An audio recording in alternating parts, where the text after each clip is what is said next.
The iron storm announced itself long before it arrived. At first, it was only a hum so low I felt it more than I heard it rolling through the ground.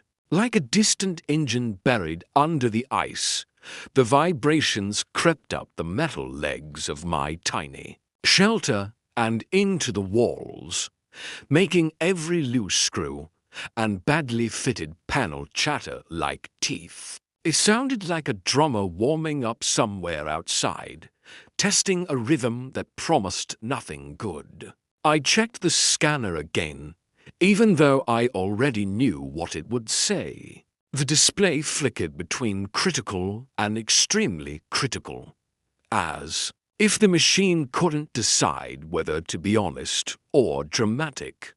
"Well," I muttered, squinting at the unstable glow. "At least you're consistent."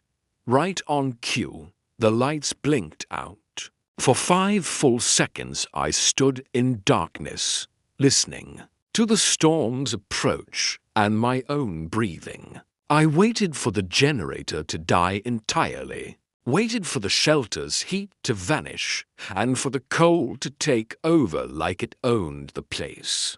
Then the lights snapped back on as if nothing had happened. Like the shelter was pretending the blackout was a joke we were all supposed to laugh at outside. Violet lightning carved jagged scars across the sky, each flash followed by a rolling surge of static that made my shelter's frame groan.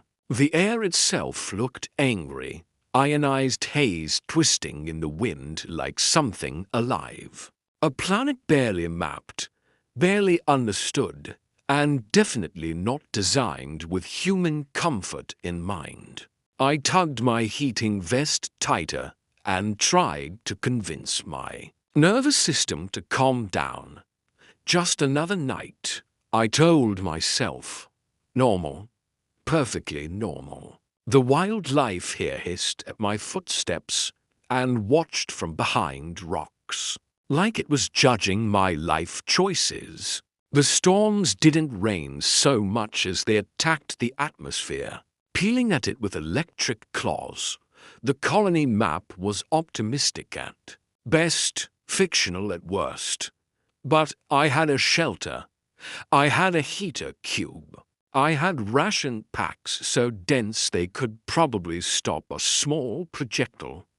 I was fine. Then the door slammed open so violently I thought the storm had decided to come inside for tea. I jumped up, nearly tripping over a supply crate, hands already searching for the nearest tool that could double as a weapon. My brain produced a rapid list of possibilities: flying debris, collapsed pressure seal, angry predator with too many teeth, or one of those tumbleweed-like things that rolled across the flats and occasionally tried to bite your ankles for reasons no one had solved yet. Instead, a figure stumbled through the doorway, a woman tall, soaked in cold blue storm light, breathing like she'd sprinted for her life. Wind whipped in behind her, flinging needles of icy air across the floor. She braced one hand against the frame as if the world outside was trying to pull her back into it. And then I saw her ears. Long, elegant, not human. They reached past her chin, thin and expressive, trembling violently with fear.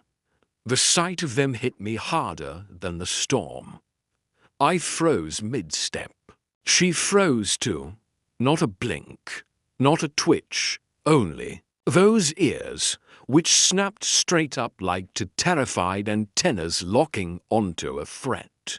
Her wide eyes latched onto me as if she'd just confirmed every nightmare her species told around a fire. I lifted my hands slowly, palms out, moving like I was defusing a bomb made entirely of panic.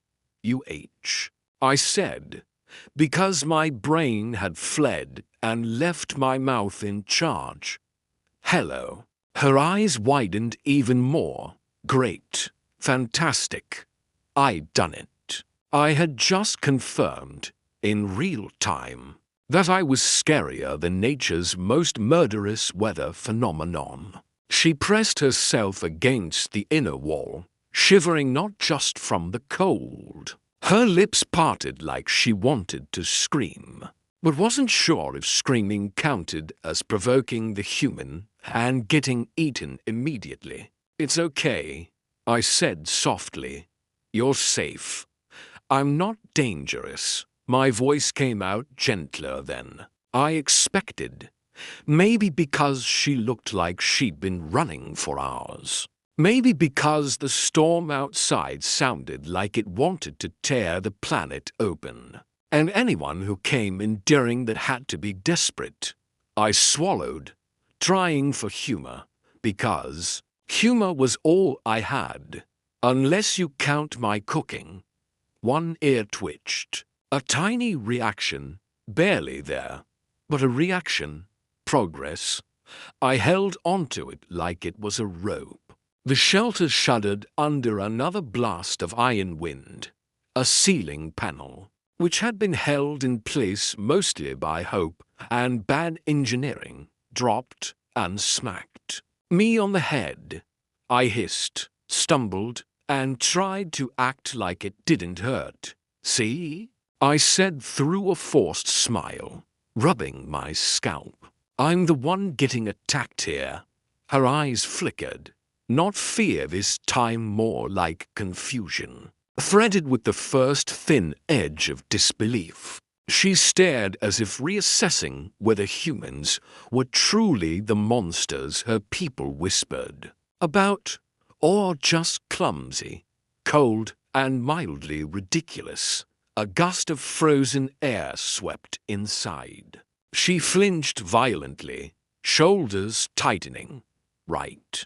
I pointed at the open door like it was personally offending me. "Let's fix that." I reached for the emergency panel and wrestled with it for an embarrassing number of seconds. The seal mechanism stuck, then stuck again, then made a noise, like metal bending in protest before finally locking. I pretended the groan wasn't concerning. She pretended not to notice me struggling. We both failed. "You're freezing," I said once the wind stopped trying to murder us from inside the shelter. She blinked twice. "I'm aware." Her voice was soft, trembling, musical in a way that made the storm outside sound clumsy and brutish. "I have a heater," I offered, "a small one. Very small. Honestly, it's more like a warm suggestion." She looked at the heater cube sitting on the floor, its faint golden glow steady but unimpressive. Then looked at me, then looked back at the cube like she was calculating the odds of approaching a human versus turning into an alien popsicle. Her ears angled downward. Doubt, maybe, or insult. I was rapidly realizing I had no idea how ear-based communication worked, but I was trying my best. "You can sit closer," I said. "I won't do anything. I promise." She hesitated. The storm hammered the shelter again. The walls trembled. Somewhere outside, lightning screamed across the sky. Finally, she edged forward a few careful steps, keeping her gaze locked on me like I might lunge at any moment. When she sat near the heater, she did it with posture so tense it looked painful, still far enough away that she could sprint if necessary. I rummaged through my supplies and pulled out a thermal wrap, the kind meant for shock victims and idiots who wandered into storms. I held it out at arm's length, as if offering food to a wild animal. She accepted it like it might explode, sniffed it twice, then wrapped it around herself. A tiny sigh of relief escaped her. Before she could stop it, another blast shook the shelter. I flinched, she flinched. Then we looked at each other and, somehow, shared the exact same expression. This planet is ridiculous. Slowly, the fear in her posture loosened. Her ears softened from rigid terror into something like cautious alertness.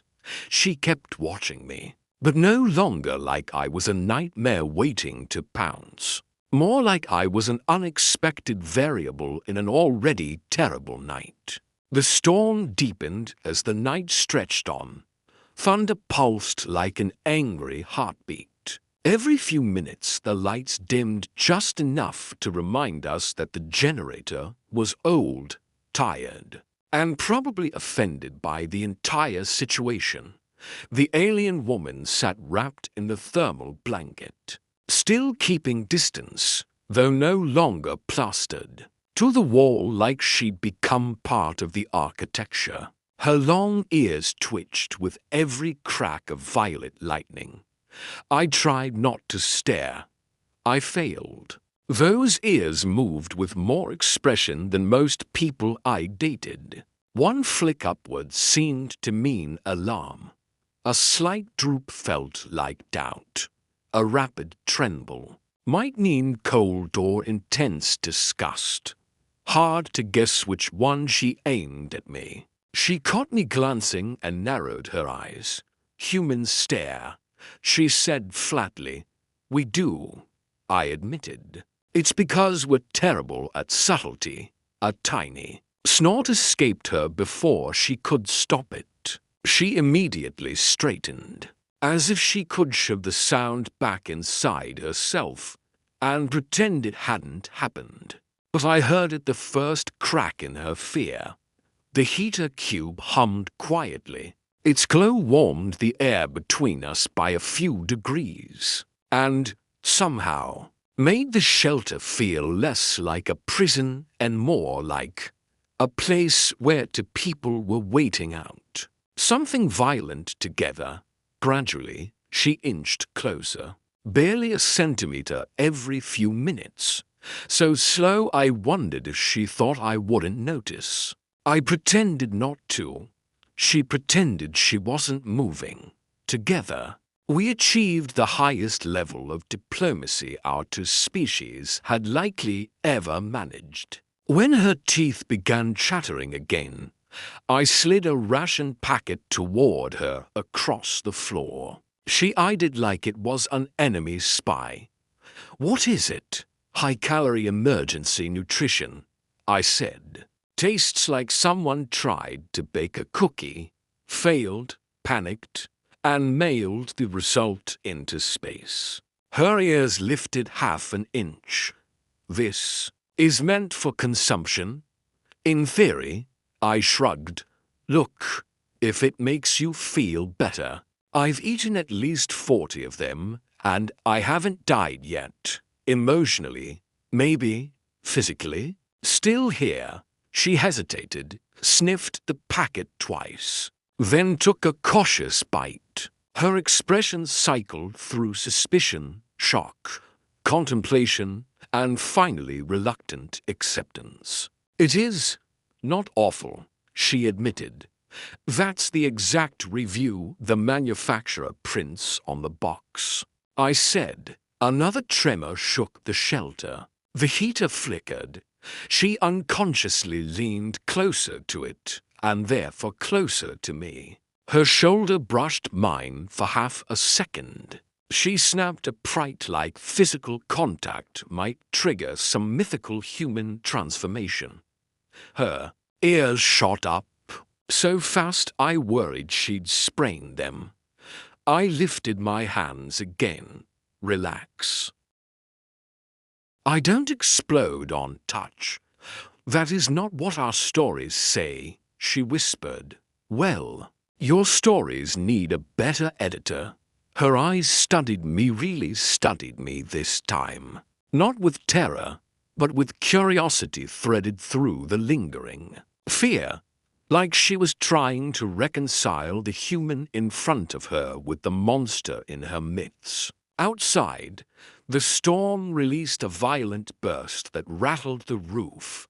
She flinched, then caught herself, sitting a little straighter as if stubborn pride could keep the storm from seeing weakness. I nudged the heater cube closer to her side. She didn't protest. "Why did you come out during a storm like this?" I asked gently. She hesitated, ears curling slightly inward. Embarrassment. Maybe the weather warning system in my outpost malfunctioned. I did not realize the ion front would collapse so quickly. "Ah," I said, nodding sympathetically. "So you also experienced technological betrayal." She looked at me, and something almost like amusement flickered in her gaze. "Does your equipment fail during storms as well?" "During storms? During calm weather? During lunch breaks? Honestly, it's an overachiever." The corner of her lips twitched. I wasn't sure if it was nearly a smile or the prelude to biting me. But either way, progress. The lights dimmed sharply, then sputtered back with a sad whine. I tapped the console. Not hard, just enough to show dominance. She glared. "Why are you hitting it?" "I'm not hitting it," I said. "I'm encouraging it with firm affection." "That is hitting. I prefer technical persuasion." For the first time, her laugh came freely soft and breathy, almost musical. She immediately covered her mouth like she hadn't meant to let it escape. Her ears warmed into a faint pinkish glow that I wasn't sure was natural or just pure. "Mortification. You laugh," I said softly. "You cause it," she muttered, pulling the blanket higher over her face. The storm roared on outside, but inside the shelter something subtle shifted. The air felt warmer, lighter. She no longer looked like a trapped creature waiting for danger. She looked like someone who had finally taken her first calm breath in hours. Her gaze drifted toward me again, not fearful, now watchful, measuring, as if trying to decide whether I truly matched the monstrous tales she'd heard. And for a moment, in the flicker of failing lights and the steady hum of the heater, the distance between our species felt just a little smaller. The storm reached its most chaotic point just before dawn, as if it wanted one last dramatic performance. Before exhausting itself, the shelter shuddered under the pressure. The lights flickered in rapid, panicked Morse code. The heater cube sputtered weakly, trying to pretend it wasn't dying. My guest and I exchanged a look that translated perfectly into, "Well, that's not great." A sharp crack split the air. The console sparked violently, spitting bright blue light and the smell of burnt metal. I leapt up with the reflexes of someone who had absolutely no idea what he was doing, but was committed to looking useful anyway. "Okay," I said, already worrying very much. "Nothing to worry about. It's just the generator, probably, maybe, hopefully." She stood too, ears lifting in alarm as the room dimmed again. "Your machine is failing. To be fair," I said, grabbing my toolkit. "It was failing long before you arrived. But yes, now it's failing with enthusiasm." The power dropped again, plunging us into cold half-darkness streaked with violet glow leaking through the shelter's seams. I yanked open the generator panel. "Why is spilled out like offended noodles?" "Can you repair it?" she asked, voice Tight? Absolutely, I said with confidence. Then, after a beat, probably, possibly. I appreciate your honesty, she said, which somehow sounded like both an insult and a compliment. To my surprise, she crouched beside me. Her fingers were steady despite the shelter shaking around us. Her ears twitched as she studied the wiring with quick, practiced focus. My people use similar systems for our storm bunkers, she said. May I assist? I blinked.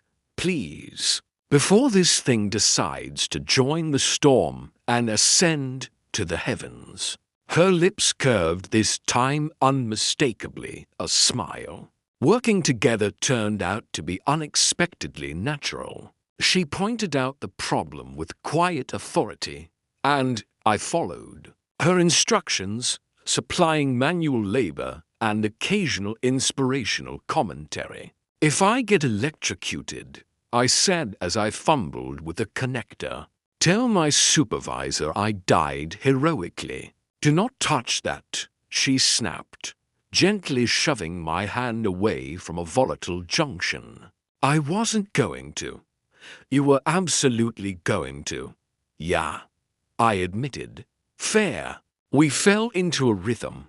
Her knowledge, my stubborn determination to be useful, and the storm's furious percussion outside. She adjusted a coil. I tightened a bracket. She recalibrated a regulator. I kept the flashlight steady and tried not to swear too loudly. At one point I muttered, "These wires are definitely conspiring against us. They are simply poorly maintained," she said, then added in a quieter tone, like many humans. Perhaps, ouch, I said, grinning despite myself. Direct hit. When the final connection clicked into place and the generator hummed, back to life, warm golden light washed over the shelter like a sunrise trapped indoors. He'd returned in a blessed wave. She leaned back, exhaling relief so genuine it softened something inside me. Outside, the storm raged for another hour, each pulse weaker than the last, like a beast finally tiring. When it faded, dawn crept in icy, pale, and astonishingly calm. After the chaos, silence felt unreal. I opened the shelter door cautiously. Crisp air swept inside. Still electrically charged, smelling sharp and clean, the horizon glittered, with leftover trails of ionized dust, turning the landscape into a shimmering field of blue. She stepped beside me, ears rising slowly as she took in the transformed world. "It is beautiful," she whispered. "Much better without the lightning trying to murder us." I agreed. She turned fully toward me then, and whatever fear had lived in her eyes was gone. In its place was something softer, deeper, a look that made my chest feel strangely tight. "You were not what I expected a human to be," she said. "I get that a lot," I admitted, rubbing the back of my neck. "Usually it's when I accidentally break something." Her smile widened just a fraction. "Our stories say humans are unpredictable," she said. "Dangerous, impulsive." I raised an eyebrow. "Unpredictable? Maybe. Dangerous only to faulty equipment. Impulsive? Okay, fair." She laughed again, quiet, warm, and unguarded. Then she hesitated, her ears dipping ever so slightly. "But you were kind. You protected me when you had no reason to." "Storm etiquette," I said lightly. "Rule 1. Don't let people freeze to death. Makes bad neighbors." But she didn't laugh this time. She looked at me with the same expression I'd seen when she finally felt safe enough to sit near me. Gratitude, yes, but also something more fragile. The beginning of trust, rebuilt piece by piece across species, storms, and shared awkward humor. I should return to my outpost, she said at last. They will be searching for me. Of course, I said, though I felt an unexpected dip of disappointment. Her ears lifted hopefully. Would you walk with me until the ridge? The path may still be unstable. I'd like that, I said, and meant it. So we walked, slow and careful, side by side across the frost-lit terrain. The world glittered like it had been dusted with shattered glass. Every step crunched softly. The sky above was washed clean, pale with new morning, the storm's violence reduced to distant echo. When we reached the ridge, she stopped and turned to face me one final time. Thank you, she said, for the warmth, for the food, for the technical persuasion.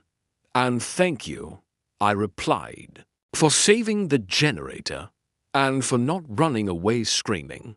I considered it, she said. I noticed her long ears folded gently, and this time the amusement was unmistakable. She stepped back, then paused as if weighing something unsaid. Perhaps if our paths cross again, she murmured, the stories told by my people will no longer be so frightening. Maybe, I said, you'll write new ones. She held my gaze a moment longer, then nodded and turned away. Her silhouette glowed faintly against the last traces of receding storm light as she disappeared. Over the ridge, I stood there until she was gone, the cold morning air biting at my cheeks, the quiet settling into the land like a blanket. I had come to this planet expecting isolation, data, and dull routine. I had expected to catalog storms and map terrain, and talk to no one but malfunctioning equipment.